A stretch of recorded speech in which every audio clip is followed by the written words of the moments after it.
نحمده ونصلي على رسوله الكريم أما بعد فأعوذ بالله من الشيطان الرجيم بسم الله الرحمن الرحيم وإذ جعلنا البيت مثابة للناس وأمنا واتخذوا من مقام إبراهيم مصلى وعهدنا إلى إبراهيم وإسماعيل أن طهر بيتي للطائفين والعاكفين والركع السجود وإذ قال إبراهيم رب اجعل هذا بلدا آمنا وارزق أهله من الثمرات من آمن منهم بالله واليوم الآخر قال ومن كفر فأمتعه قليلا ثم أضطره إلى عذاب النار وبئس المصير وإذ يرفع إبراهيم القواعد من البيت وإسماعيل ربنا تقبل منا إنك أنت السميع العليم ربنا واجعلنا مسلمين لك ومن ذريتنا أمة مسلمة لك وأرنا مناسكنا وتب علينا إنك أنت التواب الرحيم ربنا وابعث فيهم رسولا منهم يتلو عليهم آياتك ويعلمهم الكتاب والحكمة ويزكيهم إنك أنت العزيز الحكيم صدق الله العظيم. السلام علیکم میرے بھائیوں اور بہنوں، آج ہم اللہ کے فضل و کرم سے سورہ بقرہ کی آیت نمبر 125 سے لے کے 129 تک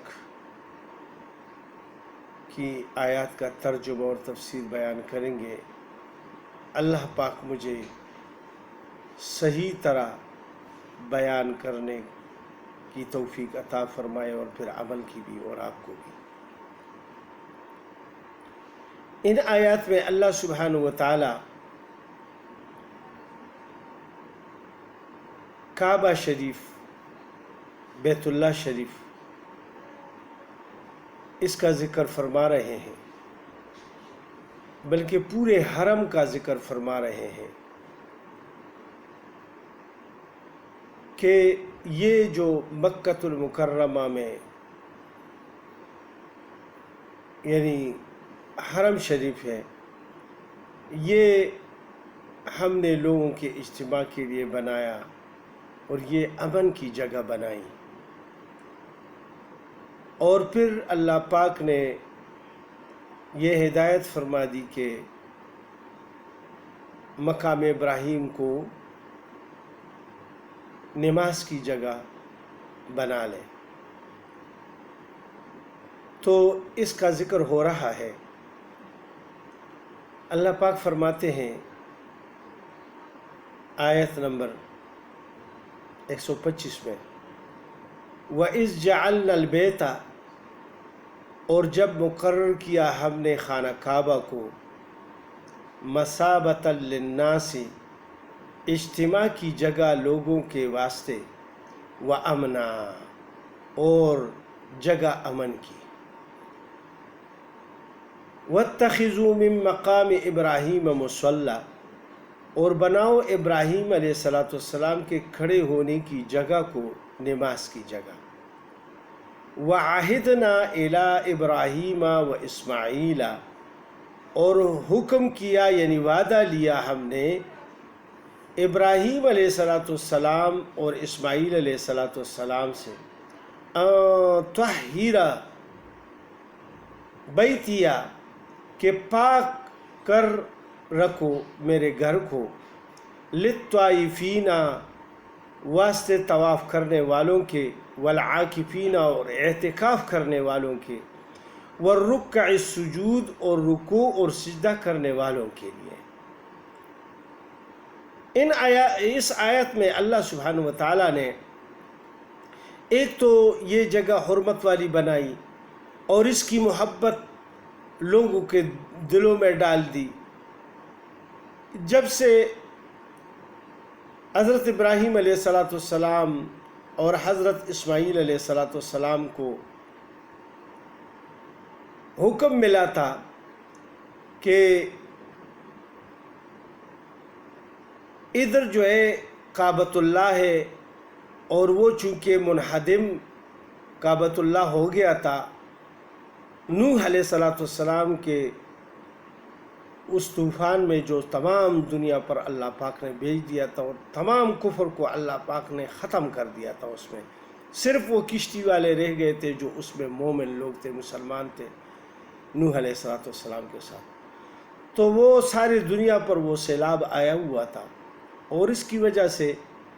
یہ بیت اللہ شریف یعنی خانہ کعبہ جو ہے وہ بھی منہدم ہو گیا تھا، اور ادھر صرف مٹی کا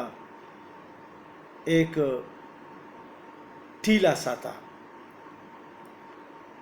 تو خانہ کعبہ کی ابتدا کے بارے میں تو اللہ پاک نے ہمیں حضرت ابراہیم علیہ السلام اور اسماعیل علیہ السلام کا ذکر فرمایا کہ انہوں نے تعمیر کیا، لیکن اس سے پہلے بھی یہاں خانہ کعبہ موجود تھا۔ اس کے بارے میں کوئی صحیح روایت نہیں ہے، لیکن یہ ہے کہ یہ اہل کتاب کی کتابوں میں یہ لکھا ہوا ہے کہ آدم علیہ السلام کے آنے سے پہلے اللہ پاک نے اس کو فرشتوں کے ذریعے بنوایا تھا۔ پھر چونکہ وہاں یہ ارد گرد سب پہاڑ ہے، اور وہاں جب بارشیں ہوتی تھی تو کئی مرتبہ یہ منہدم اس کی دیواریں ہو گئی تھی، اور پھر وہ بناتے تھے۔ تو آدم علیہ السلام نے بھی اس کی تعمیر کی۔ پھر اس کے بعد وہ لوگ آتے تھے اور اس کا حج کرتے تھے، حتیٰ کہ طوفان نوح میں پھر یہ منہدم ہو گیا اور بالکل ٹھیلا سے رہ گیا، بالکل ادھر وہ مٹی وغیرہ اوپر اور ریت وغیرہ سب آ گئے، ٹھیلا سا بن گیا۔ پھر اللہ پاک نے وحی کے ذریعے حضرت ابراہیم علیہ السلام کو فرمایا کہ جا کے ادھر میرا گھر ہے اور اس کو دوبارہ بنائے، اور اسی بنیادوں پر بنائے جو پہلے سے اس کی بنیادیں موجود ہیں، اور اس کی طرف باقاعدہ اشارہ کیا اور اس کی ہدایات دی، اور وہ چلے گئے اسماعیل علیہ السلام کو ساتھ لے کے۔ اور پھر وہاں اسماعیل علیہ السلام پتھر اور گارا دیتے تھے، اور ابراہیم علیہ السلام اس کو تعمیر کرتے تھے، اور جب وہ تھوڑا سا اونچا ہو گیا دیوار تو پھر اس کے لیے کوازہ وغیرہ تو نہیں تھا، اللہ پاک نے یہ پتھر بھیج دیا اور معجزانہ طور پر اس میں یہ حرکت رکھ دی کہ وہ جس طرح حکم ہوتا اسی نہج سے وہ جاتا پھر آتا، اور اسی طرح وہ بالکل یعنی نیچے آ جاتا پتھر اور گارا لے کے، پھر اوپر وہ اپنی جگہ پہ چلا جاتا، اور اسی طرح سارا خانہ کعبہ بن گیا۔ پھر اسی پتھر کو انہوں نے وہاں تھوڑی سی فاصلے پر خانہ کعبہ سے وہ نصب کر دیا، رکھ دیا۔ تو صحابہ فرماتے ہیں کہ ہم نے حضرت ابراہیم علیہ السلام کے قدم مبارک اس میں دیکھے تھے، لیکن لوگوں کے زیادہ مسا ہونے کے اور سورج اور پہاڑوں اور دھوپ کی وجہ سے اس میں وہ نشان یعنی بالکل واضح نہیں ہے ابھی چونکہ نیا دور ہے اور جدید دور ہے، اس میں شیشے میں بند کر کے اس کو اب محفوظ کر دیا گیا ہے کہ اور زیادہ خراب نہ ہو۔ تو اللہ سبحانہ و تعالیٰ نے اس کی حفاظت ابھی اسی طرح فرما دی ہے۔ تو جب انہوں نے یہ خانہ کعبہ مکمل کیا تو آگے بھی آ رہے ہیں وہ جو دعائیں انہوں نے کی ہیں، اور وہ جو یہ تو سب سے پہلے اللہ پاک نے ان سے یہ پہلے تو فرما دیا کہ اس کو ہم نے لوگوں کے آنے کی جگہ بنا دی، یعنی لوگ بہت دور دور سے اس کے لیے آئیں گے۔ پھر ابراہیم علیہ السلام نے اللہ سے عرض کیا کہ ادھر تو کوئی ہے نہیں، میں کس کو آواز دوں؟ اللہ پاک نے حکم دیا کہ آپ آواز لگا دیں اور پہنچانا میرا کام ہے۔ تو فرماتے ہیں کہ انہوں نے آواز لگائی، اور جس نے جتنی بھی مرتبہ اس کی آواز سنی ہے وہ اللہ پاک اتنی مرتبہ وہ بیت اللہ شریف جائیں گے۔ لہٰذا اللہ پاک نے ان کو بھی یہ ہدایت فرما دی کہ یہ میں نے لوگوں کے اکٹھا ہونے کی جگہ بنائی ہے، لہٰذا اس کو پاک صاف رکھے، ظاہری گندگی سے بھی اور باطنی۔ ظاہری گندگی یہ ہے کہ بول و براز وغیرہ، اس سے یعنی عام جو گندگی ہے اس سے، ہر قسم کی گندگی سے وہ صاف ستھرا رکھے۔ دوسری بات یہ ہے کہ کفر و شرک کی اس میں بت پرستی نہ ہو اور یہ چیزیں نہ ہوں، تو بت وغیرہ اس میں نہ رکھے، اللہ کے غیر کی عبادت اس میں نہ ہو۔ تو یہ وعدے اللہ پاک نے ابراہیم علیہ السلام اور اسماعیل علیہ السلام سے لے لیے، اور پھر اللہ پاک نے فرما دیا کہ ادھر لوگ یعنی طواف بھی کریں گے، کیونکہ دنیا میں اور کسی جگہ کی طواف جائز نہیں ہے، صرف بجز اللہ کے گھر کی۔ تمام دنیا میں طواف صرف اور صرف خانہ کعبہ کا طواف ہو سکتا ہے، اور کسی جگہ کا طواف نہیں ہو سکتا۔ لہٰذا ادھر طواف کے لیے آئیں گے، اور بیرون سے جتنے بھی لوگ آتے ہیں ان کے لیے تو فرض نماز کے علاوہ نوافل سے زیادہ یعنی طواف میں زیادہ ثواب ہے۔ لہٰذا کیونکہ ان کو پھر موقع ہی ساری زندگی نہیں ملے گا اگر کوئی نہیں جا سکتا طواف، نمازیں تو اور مسجدوں میں پڑھ لیں گے، ٹھیک ہے ادھر اس میں 1,00,000 کی نماز کا ثواب ہے، لیکن یہ ہے کہ طواف تو پھر اور کسی جگہ پہ ہے ہی نہیں۔ لہٰذا یہ طواف کا ذکر سب سے پہلے اللہ پاک نے ذکر فرمایا، اور پھر اللہ پاک نے فرمایا کہ اعتکاف کرنے والے تو اس میں اعتکاف کی نیت سے داخل ہو، دنیاوی باتیں نہ کرے، اور زیادہ خوراک وغیرہ اس میں دنیاوی گپ شپ اور یہ باتیں نہ کرے، لہو لعب، چیخیں مارنا اور اس طرح کی۔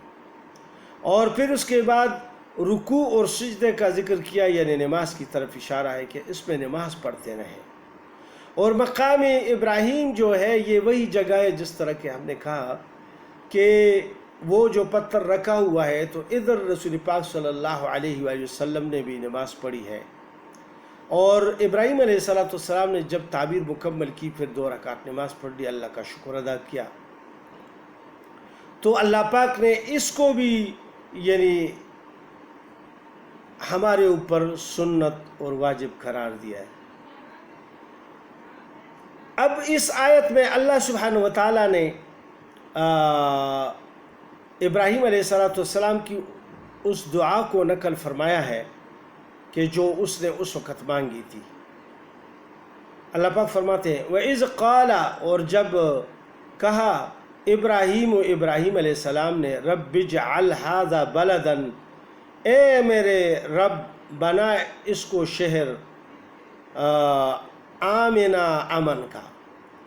یعنی ھذا بلدا آمنا، اس شہر کو امن کا، ورزق اہلہ، اور روزی دے اس کے رہنے والوں کو، من الثمرات، میووں سے، من آمن منہم باللہ والیوم الآخر، جو کوئی ان میں سے ایمان لاوے اللہ پر اور قیامت کے دن پر۔ کیونکہ اس سے پہلے جب ابراہیم علیہ السلام نے دعا کی تھی، یعنی اللہ پاک نے انعام کے طور پر ان کو کہا کہ میں نے امام بنایا آپ کو، تو اس نے عرض کیا کہ یا اللہ میرے اولاد کا، تو اللہ پاک نے کہا کہ جو فرمان بردار ہوں گے اور ان میں جو میری مرضی ہوگی میں ان کو پیغمبر بھی بناؤں گا، جو صالح لوگ ہوں۔ یعنی تو وہ محتاط رہے اس دعا میں کہ یا اللہ ان میں سے جو ایمان لائے یعنی آپ پر، اللہ پاک پر اور یوم آخرت پر، یہ دونوں بیسک ایمان ہیں، یعنی اللہ اور آخرت، کیونکہ اللہ پر ایمان لا کے تو اب سارے اعمال اللہ کے لیے ہی کرنے ہیں، جتنے بھی نیک اعمال ہیں آپ نے اس کی نیت اللہ ہی کے لیے کرنی ہے، چاہے عبادات ہے یا کوئی مالی عبادتیں ہیں یا جانی عبادتیں ہیں، اخلاقیات ہے، لین دین ہے، جو کچھ بھی ہے وہ اللہ کی مرضی کے مطابق ہونے چاہیے۔ اور دوسری بات یہ ہے کہ اس کے ذہن میں یہ بات ہو کہ اللہ سبحانہ وتعالیٰ قیامت میں ہم سب کو زندہ کریں گے اور پھر ہم سے حساب اور کتاب لیں گے، یعنی یہ ہمارے اوپر یہ خوف سوار ہونا چاہیے کہ پھر ہم نے ایک دن اللہ کے سامنے کھڑا ہونا ہے، لہذا کوئی ایسا ہے کہ وہ اس ایمان کے ساتھ وہ اس دنیا میں رہے، تو وہ کون سا آدمی ہوگا کہ اس کے دل و دماغ میں یہ بات ہوگی کہ میں نے حساب دینا ہے اور پھر وہ ایسے ہی لہو لعب میں مشغول ہو جائے۔ تو لہٰذا ایمان جب قوی ہو یعنی اندر پختہ ایمان ہو تو پھر وہ تو ایسے عمل نہیں کرے گا،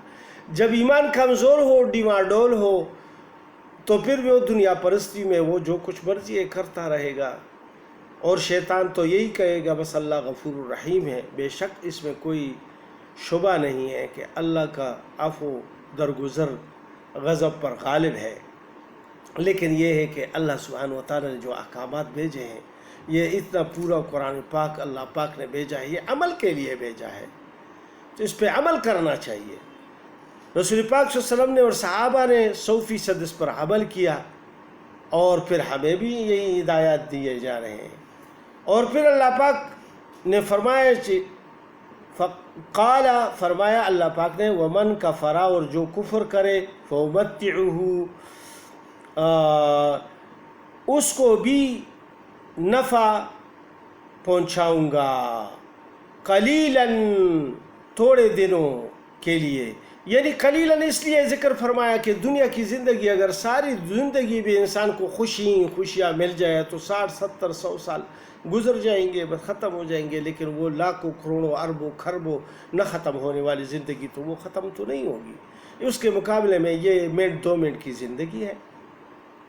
ثم اضطره الى عذاب النار، تو جس کا کفر پہ خاتمہ ہوگا پھر اس کو جبراً بلاؤں گا دوزخ کے عذاب میں، وبئس المصیر، اور وہ بہت بری جگہ رہنے کی ہے۔ پھر اللہ پاک فرماتے ہیں وَإِذْ يَرْفَعُ إِبْرَاهِيمُ الْقَوَاعِدَ، اور یاد کر جب اٹھاتے تھے ابراہیم علیہ السلام بنیاد خانہ کعبہ کی، من البیت و اسماعیل، اور اسماعیل علیہ السلام ساتھ تھے، ربنا تقبل منا، اور دعا کرتے تھے اے پروردگار ہمارے قبول کر ہم سے، انک انت السمیع العلیم، بے شک تو ہی ہے سننے والا اور جاننے والا۔ تو مسلمان کی شان یہ ہے، یہ پیغمبر ان کی عمل کا ذکر ہمیں اللہ پاک سنا رہے ہیں کہ جب وہ کوئی عمل کرتے ہیں تو پھر اللہ پر اس کو پیش کرتے ہیں اور اللہ سے استدعا بھی کرتے ہیں کہ یا اللہ اس کو قبول فرما اور اس کو خالص اپنے لیے بنا، یہ نہیں کہ دنیا کی نمود و نمائش کے لیے، وہ تو پھر اس کا کوئی اجر نہیں ملے گا بلکہ پوچھ ہوگی اس کے بارے میں۔ لہٰذا جس طرح انہوں نے دعا کی ہے، ہم بھی کوئی بھی نیک عمل کرے تو اللہ پاک سے یہ دعا کرے کہ یا اللہ اس کو اپنے دربار میں مقبول کر دے، اور آپ سننے اور جاننے والے ہیں، اگر میری نیت میں کوئی خرابی آ گئی ہے یا کوئی مجھ سے لغزش ہوا ہے تو اللہ پاک مجھے معاف کر دے۔ پھر اللہ پاک نے یہ فرمایا ربنا وجعلنا مسلمین، اور پھر یعنی ابراہیم علیہ السلام کے اقوال اللہ پاک اس میں بیان فرما رہے ہیں۔ ابراہیم علیہ السلام نے پھر یہ دعا کی اے ہمارے پروردگار ہمارے، وجعلنا مسلمین لکا، اور کر ہم کو حکم بردار اپنا، ومن ذریتنا امتا مسلمتا لک، اور ہماری اولاد میں بھی کر ایک جماعت فرمان بردار اپنی، و ارنا اور بتلا ہم کو مناسکنا قائد حج کرنے کے، وتب علینا اور ہم کو معاف کر دے، انکا انت التواب الرحیم بے شک تو ہی ہے توبہ قبول کرنے والا مہربان۔ کتنی نیکیاں کی، پھر بھی اللہ سے توبہ کرتے ہیں اور معافی مانگتے ہیں کہ اس میں کوئی ہم سے لغزش ہوئی ہو تو یا اللہ اس کو معاف فرما دے اور ہمیں حج کرنے کا طریقہ فرمائے۔ پھر وہی کے ذریعے اللہ پاک نے وہ سارے طواف کا طریقہ اور اس میں نماز کا طریقہ اور یہ سب اعتکاف وغیرہ سب طریقے اللہ پاک نے بتلا دیے۔ اور پھر ابراہیم علیہ السلام دوسری کیا دعا کرتے ہیں؟ ربنا اے پروردگار ہمارے، وابعث فیہم اور بیج ان میں، رسولا منہم ایک رسول انہی میں کا، یتلو علیہم آیاتکا کہ پڑھے ان پر تیری آیتیں، ویعلمہم الکتاب اور سکھلاوے ان کو کتاب، والحکمت اور تہ کی باتیں،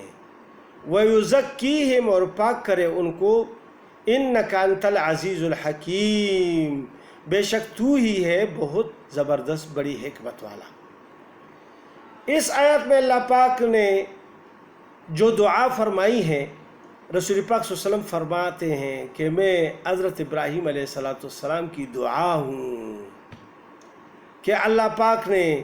مجھے، یعنی وہ دعا جو انہوں نے کی تو اللہ پاک نے مجھے پیغمبر بنایا، اور میں حضرت عیسیٰ علیہ السلام کی بشارت ہوں۔ یعنی عیسیٰ علیہ السلام نے انجیل میں اللہ پاک نے یہ بشارت دی کہ آپ کے پاس ایک نبی آئے گا جس کا نام محمد احمد ہوگا، اور پھر وہ عرب میں پیدا ہوں گے، وہ ساری ان کی یعنی بتائی ہوئی تھی۔ تو یہ بشارت پہلے سے، اور وہ آخری نبی ہوگا قیامت تک، اس کے سب لوگ تابع ہوں گے۔ تو یہ اور اپنی ماں کا خواب تھا۔ آمنہ بی بی نے، محمد صلی اللہ علیہ وسلم کی والدہ ماجدہ مبارکہ نے یہ خواب دیکھا تھا کہ میرے گوشت سے ایک نور اٹھا، اور یعنی شام اور فلسطین اور ادھر کی روم کی بات، یعنی سب جگہ جو ہیں وہ روشن اٹھی۔ تو وہ خواب یعنی پورا ہو گیا جب رسول پاک صلی اللہ علیہ وسلم کو اللہ پاک نے پیدا فرمایا، اور پھر پیغمبری عطا فرمائی، اور پھر یعنی سارے دنیا میں اس کو یعنی بادشاہ خلیفہ بنا، بادشاہ بنایا، اور ساری دنیا کی بادشاہی ان کو عطا فرمائی، اور پھر سب جگہ پر تمام دنیا میں آج اسلام زندہ و جاوید ہے۔ تو یہ انہوں نے دعا کی تھی کہ یا اللہ ان میں سے ایک پیغمبر بنائے۔ تو اسماعیل علیہ السلام کی اولاد میں اللہ پاک نے حضرت محمد مصطفیٰ صلی اللہ علیہ وسلم کو پیدا فرمایا، اور اسحاق علیہ السلام اور یعقوب علیہ السلام کے بیٹوں میں حضرت عیسیٰ علیہ السلام تک پیغمبر آئے ہیں۔ اور پھر اللہ پاک نے یعنی یہ ذکر فرمایا کہ انہوں نے یہ دعا بھی کی تھی ابراہیم علیہ السلام نے کہ ان کو کتاب بھی دے، یعنی قرآن پاک اللہ پاک نے دے دی، اور اس حکمت کی باتیں جو سنتیں ہیں رسول پاک صلی اللہ علیہ وسلم کی، یہ سب سنتیں ہیں اور احادیث ہے جو انہوں نے فرمائی ہیں ہمیں، وہ ایک ایک حدیث جو ہے وہ اس پر عمل ہم کریں اور سنتوں پر عمل کریں، یہ یعنی اسی طرح ہم پاک اور صاف رہیں گے۔ اگر سنتوں کے خلاف چلیں گے تو پھر پاک صاف نہیں رہ سکتے ہیں۔ اور اللہ پاک سے یہ دعا آخر میں کی، انکا انت العزیز الحکیم بے شک آپ جو ہیں وہ زبردست ہیں اور حکمت والے ہیں، آپ کر سکتے ہیں، میری دعا کو قبول کر سکتے ہیں اور اس کو قبول کر دے، اور حکمت آپ کی اس میں اپنی حکمت رکھے کہ یعنی اس کو پیدا فرمائے اور ان کو کتاب بھی دے، پیغمبری بھی دے، اور تمام انسانوں کے لیے نبی بنا کر بھیج دے۔ وما علینا الا البلاغ۔ السلام علیکم ورحمۃ اللہ۔